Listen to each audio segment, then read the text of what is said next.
Right, hello there ladies and gentlemen, and today we're going to be taking a look at this CUH-1200 PS4. This is one of the later revision PS4s, so just before the complete redesign came in, of course, there were these little smaller, more efficient, quieter PS4s, if you remember. Usually you can tell the difference because these more often than not had the matte finish hard disk cover, and that's what we've got today. Now this particular machine has no output to its HDMI, it's just given a black screen. Now we do have a little bit of a problem with this because when I actually came to put this video together, it turns out the intro where we sort of test it and just make sure it's knackered, the video was choppy as all hell and wasn't really usable. Funnily enough, not long after that, the card that I was using to record all these videos on died a spectacular death, completely corrupted and was completely unusable, so it was hardly surprising. However, I did manage to get a few stills off the video which sort of shows you. So this is the actual machine in question. And then what we were getting was a black screen. So in our particular case we were getting a sync on the monitor, so we had a solid red light on the bottom of the monitor, which on our particular monitor means it has detected a signal, but the signal itself was entirely black, so we were getting a black screen, nothing at all, and so this is where we're picking up. So what we're going to do is we are going to strip the machine down and we'll next take a look at it on the desk. So what we did was, as a bit of triage, we checked the port against the alternate pinout diagram. For those of you who don't know, we do have a video on the channel which shows you where all the pins on the HDMI port should show continuity to out in the actual circuit, so you can test whether there's a pin broken in your HDMI port or one that isn't supposedly connected as it should be. And from there, obviously, if you find a fault, then you can replace the port, you know, and hopefully then everything will work. However, if that shows okay and you've got continuity to all these points through your HDMI port, then you most likely have a problem with your encoder IC, and that's what we're going to pick up here now. So we'll cut to the view of the board on our table and we'll take it from there. Usually what can happen is this thing here fails. Now for those of you who are ever so slightly familiar with the older 1000 and 1100 series PlayStations, you will know that it has quite a weak Achilles heel in the Panasonic Encoder IC, which sits just behind the port, the HDMI port that is. And that chip can fail and can indeed cause loss of picture, loss of sound, all that sort of stuff. Usually though, you just get a black screen, and a lot of people think that's down to a HDMI port problem, but they don't actually ever check. So, you know, they go and replace the port, or try and replace the port, then get in a mess, when all the time it's the encoder IC that's actually failed. Now the encoder IC itself is probably more difficult to replace than the HDMI port if you're a newbie, but we do have a video on the channel for replacing the encoder IC from the 1000 and 1100 series PlayStations. That chip is a Panasonic MN864729 on the 1200 series PlayStation 4, as we see here. This is the chip in question, and it is a Panasonic MN864729. So it's a slightly updated chip, and of course looks completely different to the older chip from the original sort of PS4. And if I've got one to hand here, I will show you just what we've got. If you bear with me a sec, I'm sure I've probably got one to hand that I can show you. Now then, the big difference between these ICs is of their packaging. So the IC in question on the 1200 series PlayStation that we're going to be replacing today is a QFN package, and QFN stands for Quad Flat No Lead, and what it actually means is, well, it's fairly self-explanatory, but quad, of course, it's four-sided, flat, yeah, and no lead actually means that it has no legs. It doesn't have legs as a traditional chip that you think of. So if you think of the old cartoony style computer chip, you know, it looks a bit like one of these. And in fact, this is an encoder IC from an older PlayStation 4, one of the 1100 series. And you can see it's got some big old legs on the outside edge. Well, our chip we have here doesn't have that. And in fact, I do have one of the the 864729s here. This is a dead one, but just to sort of prove the point here, that you can sort of see some little bits of solder here. You might think those are tiny legs, but they're actually not. Those are just bits of solder on the pad that this connects to. They're actually just like little pads underneath the chip. You can see there, and then on the sides, and I'll try and get this in focus for you. But on the sides of the chip, I'm probably twisting the wrong knob. But there we go. So on the side of the chip, you can see that actually it's just the edge of the pad that sticks out the side, and the solder of course does adhere to the sides ever so slightly. So those little bumps there do make it look as though there are tiny little legs on this chip, but in fact there aren't. So that is basically the difference between the two sorts of ICs. Now, the original ones, with them being, with them having nice big legs there, are a little bit easier to replace because, of course, whether you have hot air or you have a soldering iron, you can more or less replace them. Of course, it's a lot harder without hot air to replace the older encoder ICs on the original PlayStations, but it can be done. But with this, you absolutely need to use hot air. So I have had a bit of a rejig of my workstation, and I have set my microscope up ever so slightly differently, so it stands up a bit higher. So hopefully we'll have enough room to do this one on camera, but I'll try for you. But I can't make any promises that I won't give up halfway, because it does tend to get in the way a little bit. But what we are going to do is we're going to show you something now, because this is the motherboard. So this is the HDMI port, okay, and you can see there that the legs are all intact. This is an original port. It's not being touched in any way, shape or form. All looks absolutely fine and dandy, no problem here. They do use some of you might know them as a V2 port if you buy them, separately. Excuse me. A V2 port basically means that the back is fixed. If you have a look at the older style HDMI port on the original PlayStations, the pin's actually exposed, and there's just a little plastic sprue that goes along the bottom of the pins there that actually holds them into position. That's why they tend to push out the back. That obviously can't happen on these, but usually all you tend to find on these is that the entire port actually just snaps out. So you usually end up with this metal frame left, and then all the innards and everything just rips back. So I don't know, to be honest, I tend to find that these things actually cause more damage when they go, but that's a personal observation. But you can see there, this is an original port. This is absolutely fine. There's no damage inside the port at all. There's no damage to the pins. The pins are all nicely soldered. Everything else actually looks okay. So for those of you again who have been inside an older PlayStation, might recognise these things here. These have moved position on the 1200, so those are now top side of the board along with everything else.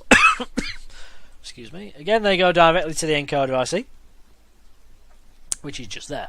Now, one of the main pitfalls for this IC is that, and you have to be careful with this, because when they fail, the older chips are actually a bit of a git to diagnose failure, because you've kind of got to rule everything else out to rule the encoder IC in as being the problem. Because actually we have no data sheets or anything for those ICs, it becomes very, very difficult to actually determine their points of failure, because it has many. So there's no sort of hard and fast rule. You've just got to check a bunch of things, and if everything else looks alright, then yeah, it's probably the encoder IC. To be honest, more often than not, if your port looks okay, it probably is the encoder. On these though, the same can roughly be said, but you've still got an issue, because I tend to find that these 1200s, when these go, it tends to take the filters out with it. Now, interestingly enough, sometimes, of course, you can read shorts across these filters. I'm going to check the filters because, as I say, I've found that the few I've seen of these with HDMI issues have actually had issues with these filters too. Now, of course, what you can find is if you pop this off and all of a sudden these read fine, then it's probably the output pins that have been shorted internally within the chip. If you remove this and the shorts are still present here, then the filter has an issue. Now, in the instance that you remove this and these still read across short, and we're going to go through how you can check that, then obviously you're going to have to replace these. Now it's up to you then if you want to put this back on and see if it works. It may very well do. If it doesn't, then obviously you're going to have to replace this too. Now the thing with these chips is, and this is the kicker, because unfortunately these newer MN864729s are quite expensive. And in fact, if you want to buy one in the UK, they're about 35 quid. I think is the cheapest I've ever found one. And they're quite rare. Now, I think the availability of them is becoming slightly better. Now, of course, the 1200s are out of warranty, and you know the supply in the market is a little bit greater these days. You can find them from component suppliers like on AliExpress and things like that for around £18 to £20 an IC at the cheaper end, but do be careful, obviously, because there used to be a lot of bad supply in the market. I've managed to find a supplier which I can get some good ICs from. Which is quite cool. Now there aren't many in the market, unfortunately, but it's just a case of going round and basically, all I'll say to you is find a supplier that looks to be fairly reputable. So find a supplier where you can actually see, that they've got good feedback, they've got good ratings, that people sort of like say, their component supply is very good, they didn't have any problems with what they'd been sent, and it was all fine.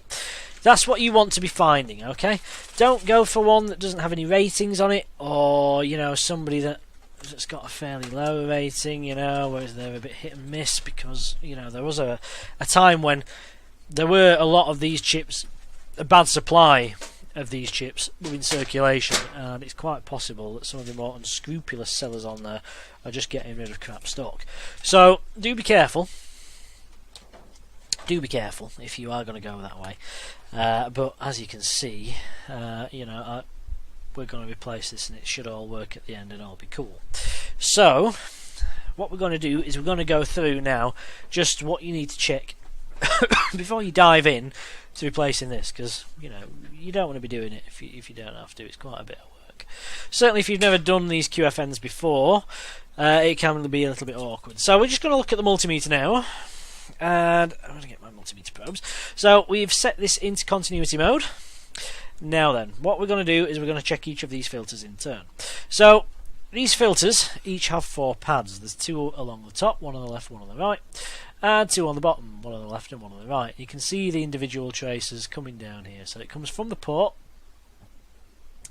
here, and here, and okay, it goes through a via on this particular set. But these 6 set of signal lines here, okay, go through these 3 EMI filters here to these 2 pins here, and here, and on this particular, on this 4th EMI filter, it goes through these 2 pins here, and you can see the 2 individual traces there. Now then, what should happen is that these excuse me, these EMI filters are essentially just big coils of wire.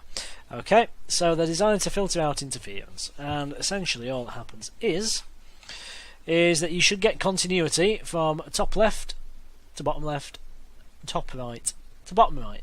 Now, if you end up with continuity from either of the left pins to either of the right pins, then you have a short. So what will happen is you'll find that if you do have a short, your left and right side will communicate with each other, so it will show continuity from the left to the right. Okay, if you do get anything like that, then you are going to have to replace the filter. If your short then goes away, fantastic, plug it in and see if it works. If it doesn't, then it's likely that internally within this chip, the circuitry on the that controls the output to these 2 pins is actually shorted, and you've got a problem.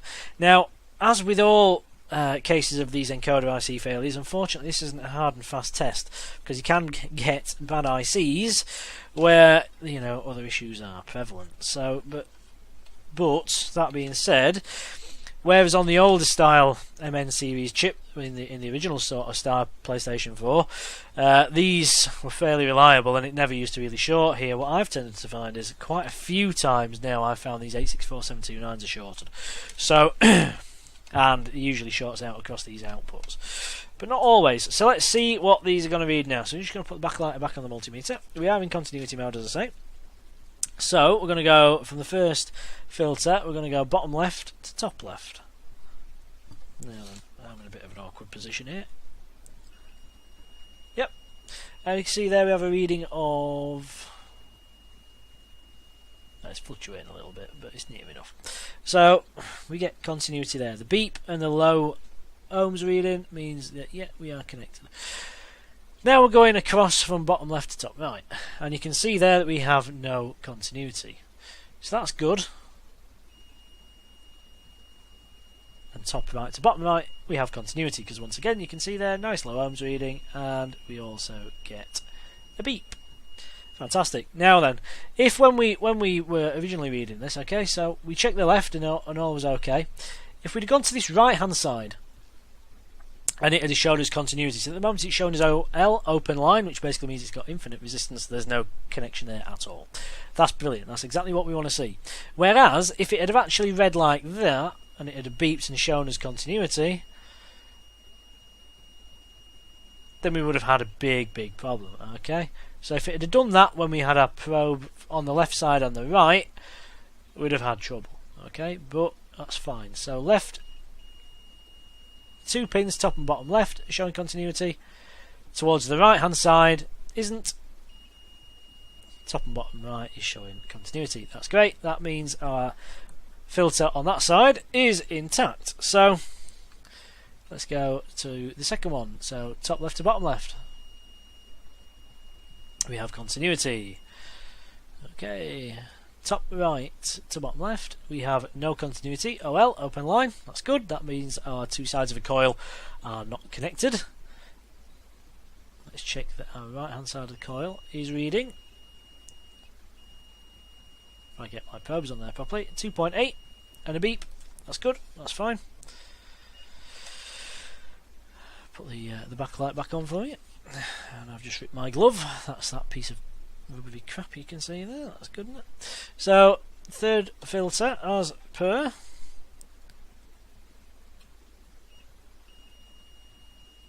Top left to bottom left is good. Top right to bottom left. OL, open line. Top right to bottom right.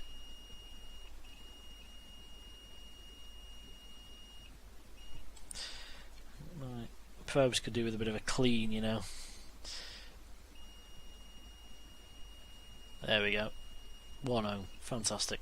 And same on the right hand side. So sorry, same on the fourth filter. So top left to bottom left. These probes could definitely do with a clean. Yeah. 3 ohms and dropping. Top left to bottom left. Bottom left to top right. Open line. So no connection there. No continuity. Top right to bottom right. Yep, nice low ohms reading. 1 ohm, dropping. Nice. Continuity. Nice beep. Fantastic. So our filters are actually in one piece. So we don't have an issue there with filters. I'll just get rid of that piece of glove. Yep, nice. Okay, so those filters are good. That's pretty good. That's cool. So, we're all looking rather nice there. So, what we're going to do first off is, because of course it is possible that you could have a dry joint around here, okay, so that is possible. So I don't know if we'll be able to zoom in here. We might be able to. Let's just see if we can get some zoom on these pins for you. Okay, so we've got a little bit of zoomage there. And you know, so occasionally you might just want to try and reflow some of these, because of course they are lead-free solder. You know, they are attached with lead-free solder. So it is quite possible that you might just want to give it a reflow and see if that will reconnect things. A bit of crap there, which shouldn't be a problem. Now then, you might have noticed here, excuse me, that there are like little globs of solder attached to the board, and there's one there at the side of that little resistor and things like that. Yeah, the manufacturing process is and QA is fantastic, as you can tell. Try and get some zoom back in on this bloody thing for you.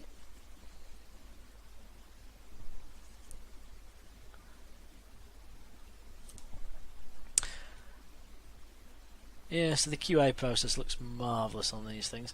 But as somebody once pointed out on a forum I was reading at one point, yeah, well, you might think that the you might think that the QA process isn't very good, but would you be all that bothered at QA the QA process if you were getting paid a couple of dollars an hour? And yeah, to be fair, good point. I'm not so sure I would. So what we're going to do is we are just going to give this a quick reflow, just in case, because of course these chips are expensive, they're hard to procure. It's not ideal to go replacing these if, of course, it's just a crappy solder joint. So all we're going to do is we're just going to pop a little bit of flux around the edge of the pins on each of the 4 sides. Okay, and we're going to put some fume extraction on now. Now then, I don't expect this to work for a second. I really don't. I don't expect this to work at all. I think the IC itself is going to be knackered. But we can see. So we're going for 485 degrees centigrade at 100 litres of airflow per minute for this one on the old Quick 861 DW. Now then, yeah, as I thought, this scope camera is going to get in the way a little bit. It's not as bad as it was, but I really could do with like a crooked leg tip, so I can actually get in more sideways with the air wand. That'd be ideal. A bit like what Lewis Rossman has on his, if any of you follow his channel.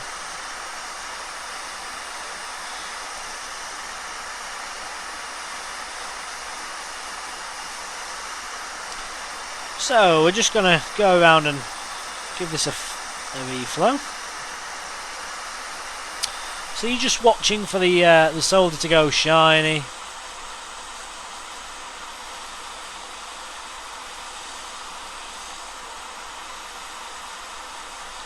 Now then, of course, these QFNs do have a great big ground plane in the middle. So there's a big, massive pad in the centre of the chip on the bottom side, which is essentially just ground. And that does draw a lot of heat away from this chip. So if you haven't got good air, or a good air wand, what you'll find is that your IC will not reflow properly. So if you are using something like an IOE station for this, then you might very well find you're going to have a few problems. And providing you're using something half decent, you should be alright. So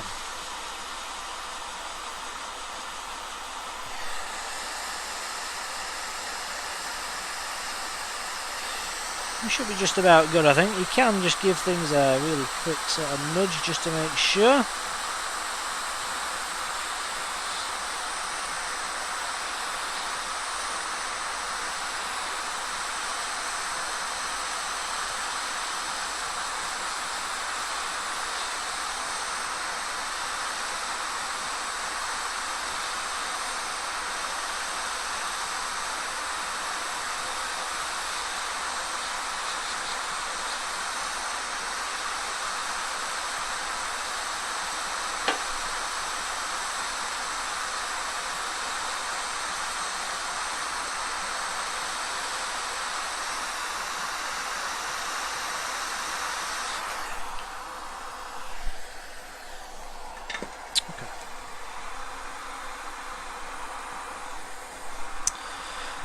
So, as I say, I wouldn't expect that to work as such, but what we will do is we will just pop it back in and we'll give it a try, and we'll see if we can get something out of it at least. So, I'm just going to give it a pop with a bit of IPA, just to help cool things down a little bit, and just gradually clean things off. And we'll just pop this now back into the chassis. We'll give it a try. Like I say, I wouldn't expect it to work from here. If it does, great. But if it doesn't, then we'll probably just replace the IC. So test it in a sec, boys and girls, and see what we get.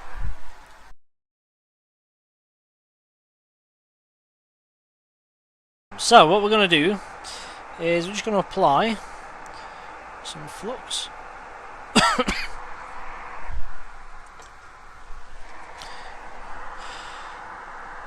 So we've applied some flux there, okay, and what we're going to do now is we're going to get some hot air. So 485 degrees C, 100 litres per minute. Now I'm trying to do this underneath the microscope, and this is going to be a real pain to do underneath the microscope. I'm going to try and do it under the microscope for you. But essentially what we're looking for is to get this chip nice and hot. So this is the old one we are removing, and what we're looking for is to get this thing nice and warm. So we've put the flux around the edge. Now the thing to remember about QFNs is they have a really big ground pad in the middle of the chip, and that is going to act as a big heat sink. It connects direct to the ground plane and is going to try and draw a lot of this heat we're putting in away. So we need to focus quite a bit of our heat to the centre of this IC, and then go around the edges just to help the edge pads just loosen. So I'm coming with a pair of tweezers. Just give it a nudge every now and again just to see how you're getting on.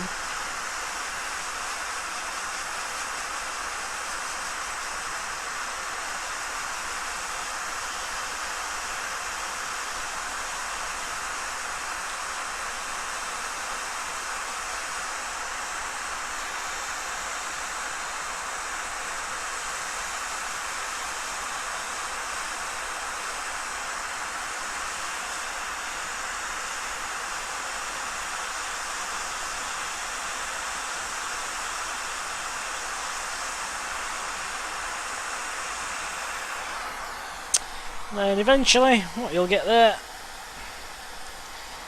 is the IC will just pop off. Happy days. So now the next bit of this process is entirely up to you really, because I'm just going to take a look at our board, see what sort of state everything's in. So we're going to give this a quick squirt of alcohol. We'll go across it with the brush.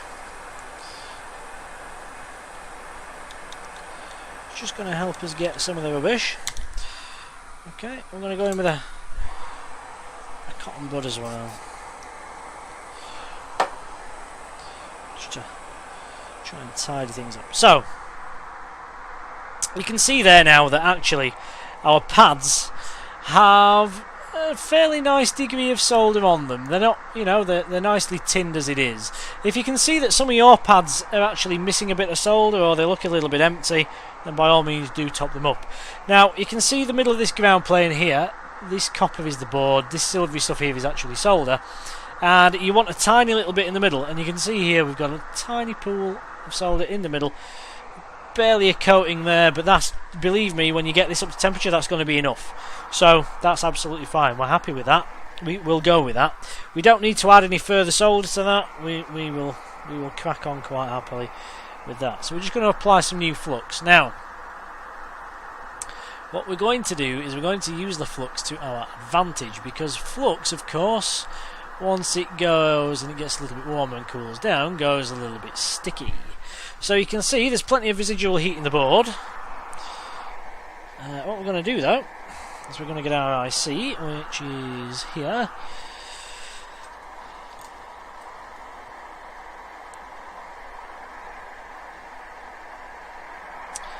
Now then, what we're going to do is we're going to apply a little bit of heat,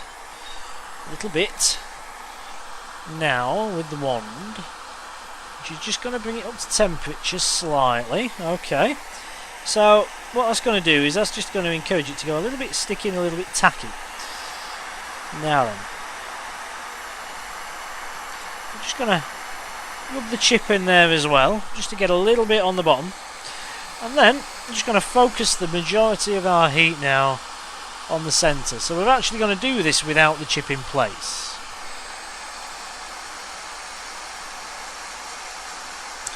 Because these QFN packages are actually quite easily damaged by heat. So if we're having to put and apply a lot of heat to the board with the chip in situ, we have a chance of killing it. Whereas by doing it with the chip out of the way, hopefully the less inclined to do damage. So, got that there. So we're just going to bring our chip in now, and we're just going to get it roughly in position. So I'm looking at it from the bottom. Okay.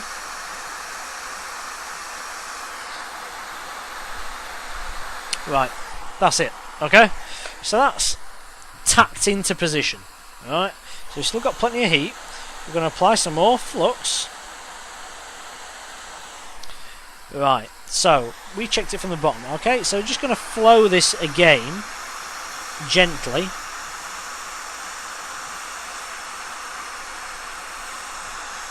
And we're going to let the flux and the surface tension just pull this ever so slightly into position. Okay, so there we go. So the chip is now sat flat to the board. Okay, so the chip is sat flat to the board. And we've used surface tension just to help pull that. So what we did initially, we just got the thing tacky. We've got the surface of the board and the bottom of the chip tacky. We then offered the chip, you know, we placed the chip onto the board just to get a little bit of that tacky flux onto the bottom of the chip.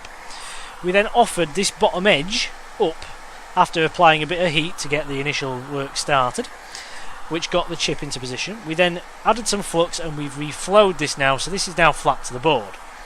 Okay, so this is roughly in position. So we're just going to check this now, just to see where we are.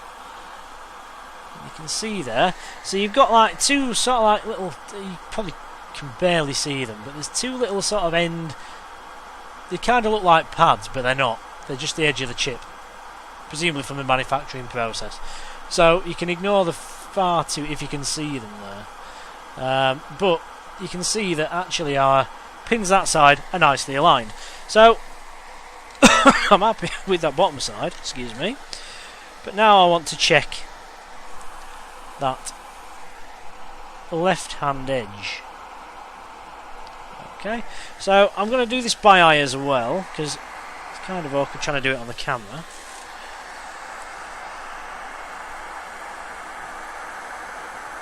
Okay, so sat a little bit high. It's actually sat a little bit too far. So let's see if I can find it. It's actually sat a little bit too far this way, so I need to nudge it back down there. Okay, so this is fine. You know, you can take your time to do this. But what we're going to do, just going to apply some more heat. So what you can do, if you like, because this is all going to get cleaned off, and flux does help. Trust me. Because again, we can let surface tension do the majority of our work. So we're happy that our alignment up and down is, well, relatively good. Left and right is good, so we're happy that, you know, the chip this way is nicely positioned, but this way is just a little bit too far up towards here. So we're going to nudge it further back down, okay? So the flux is going to help surface tension pull this into position. So we're just going to get this IC warm again. This is awkward underneath the camera. This is so much easier when I don't have to do this underneath the camera. Okay.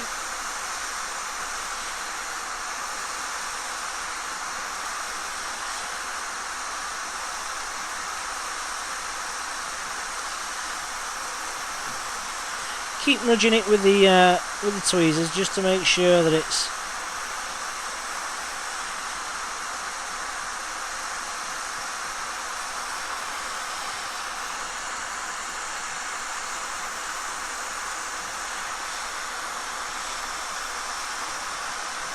keep the air moving. I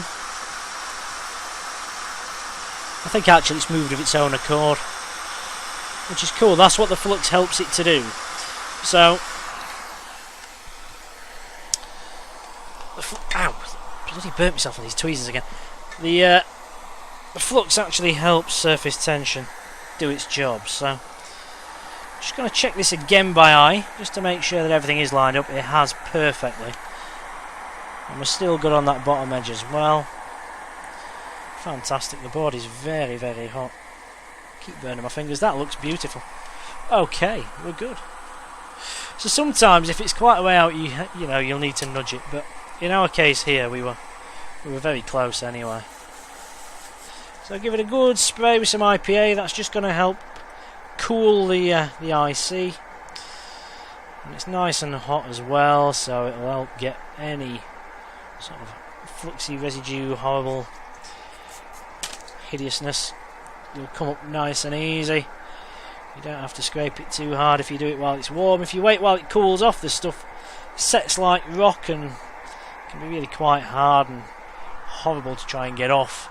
But otherwise, it's not too bad. So, as you can see, I'm just going to go in with a little bit more IPA just to finish this off.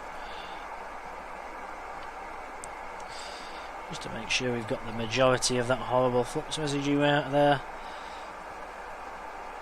It's looking like we have the biggest part of it anyway. So that's all good and we're happy. So what we need to do now is just test it. So I will show you, or I'll try and show you. You can see there now that.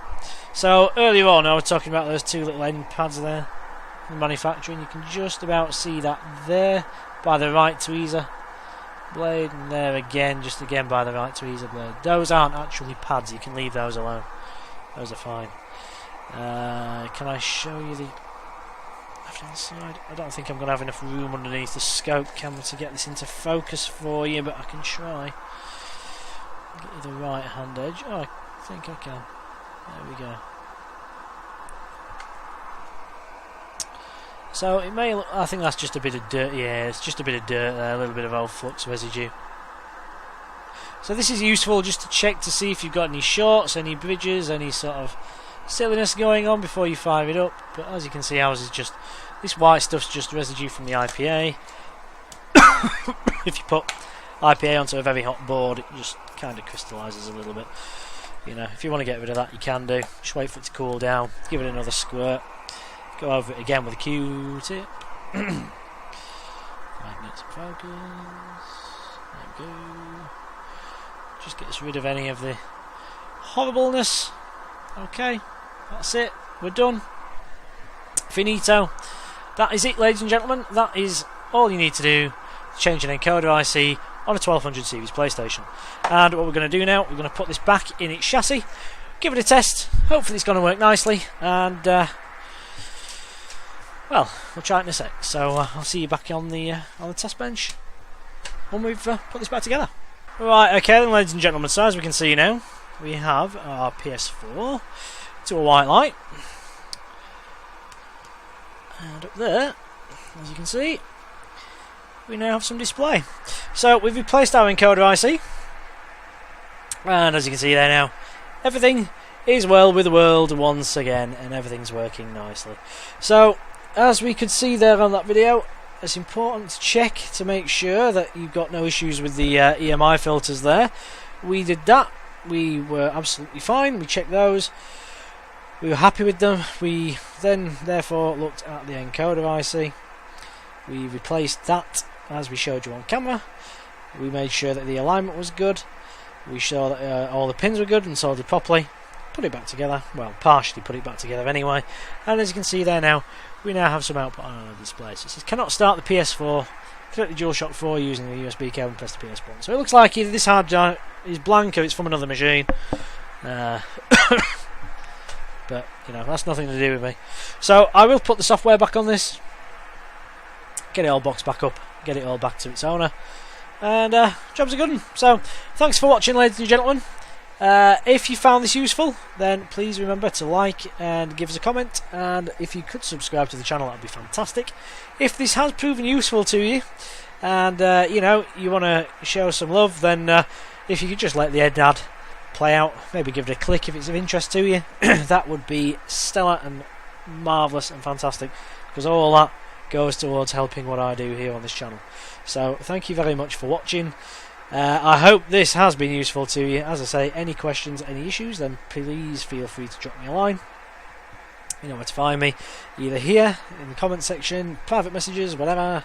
You can also find me on Twitter at YTAndrewPaul. Thanks for watching. I'll see you on the next video, ladies and gentlemen. And from me, it's ta-ta from now. I'll show you a couple of photographs as well of a job I did not so long back. Which was done. A guy had actually replaced a port and had to run some link wires Yeah, they were run really badly, and then of course, you know, there was snow and artifacting on the display. It was like, oh, I think it might be the encoder. Actually, all it was the port replacement was actually really bad. The link-wise, he'd run were terrible. He'd used hot glue on those as well, as you'll see. The hot glue, as I've said, didn't stick very well to the lacquer and the conformal coat on the PCB. It actually lifted and tugged a few of the wires off. Not that they were very well soldered to begin with, by the looks of things. So that probably explains the snow. So we repaired it. You know, I repaired it properly, and I'll show you the before and after, and that worked absolutely beautifully afterwards. No encoder IC required, just the port and the port rebuild from the HDMI pinout doing properly. And you know, everything looked really nice, and everything worked great afterwards.